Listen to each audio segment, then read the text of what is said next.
Қайырлы күн достар, бүгін өте жұмсақ, қатпарлы болып шығатын самсаны дайындайтын боламыз. Өте дәмді болып шығады және де сіздерге де жасауға кеңес беремін. Ең алдымен ыдысымызға суымызды құйып аламыз, оның үстіне тұзымызды салып, тұзымыз ерігенше жақсылап араластырамыз. Алдын ала ұнымызды електен өткізіп аламыз да, үстіне суымызды құйып, қамыр илейтін боламыз. Қамырымыз тым қатты немесе жұмсақ болмауы керек. Қамырымызды елеп болғаннан кейін бетін жауып 5 минутқа қойып қоямыз. 5 минут өткеннен кейін қамырымызды алып, егер де жұмсақ болса, қамырымыз үстіне ұн сеуіп жіберіп, тағы да жақсылап илеп, бетін жауып 15 минутқа қойып қоямыз.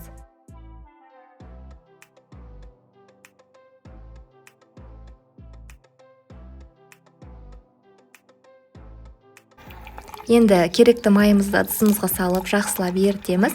Ерігеннен кейін майымызды 1-2 минут қайнатып аламыз. Сол кезде артық сулары бөлек шығатын болады. 15 минут өтті. Енді кішкене ұн сеуіп жіберіп, қамырымызды тағы да бір жақсылап илейміз. Міне біздің қамырымыз жылтыр, өте әдемі болып шықты. Енді осы қамырымызды 2 бөлікке бөліп аламыз.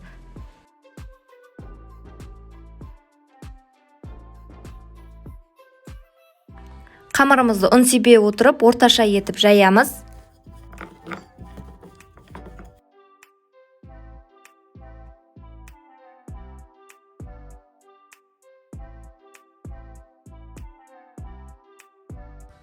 Жайған қамырымызды енді бөлек алып қоямыз да, екінші қамырымызды жаямыз.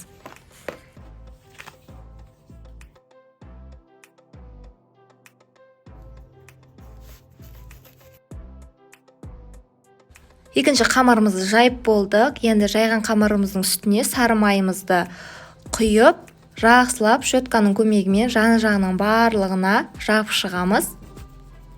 Жағып болғаннан кейін майымыздың қатқанын күтеміз.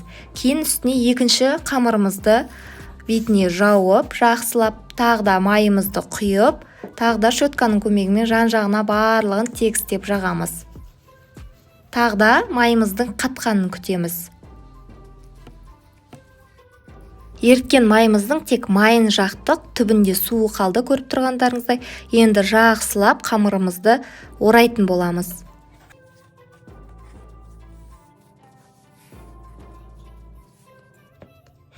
Ораған қамырымызды мұздатқышқа 15 минутқа қойып қоямыз. Оған дейін біз салмасын дайындайтын боламыз.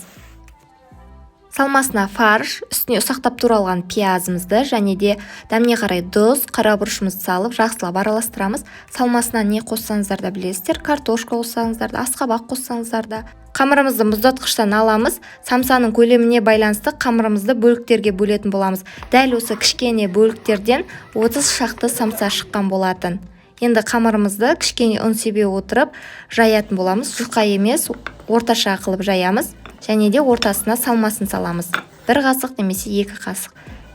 Енді 3 бұрышты формаға келтіріп түйеміз. Әртүрлі формаға келтіріп түйсеңіздер де болады. Самса міндетті түрде қатпарлы, өте дәмді болып шығады. Міндетті түрде дайындап көріңіздер.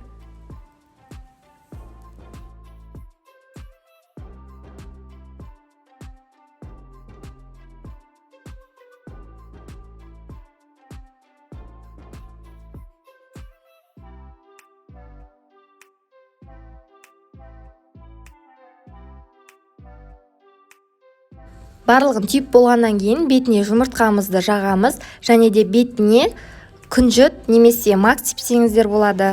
Кейін қызып тұрған пеште 180 градуста 40-45 минутта қызарғанша пісіріп алатын боламыз.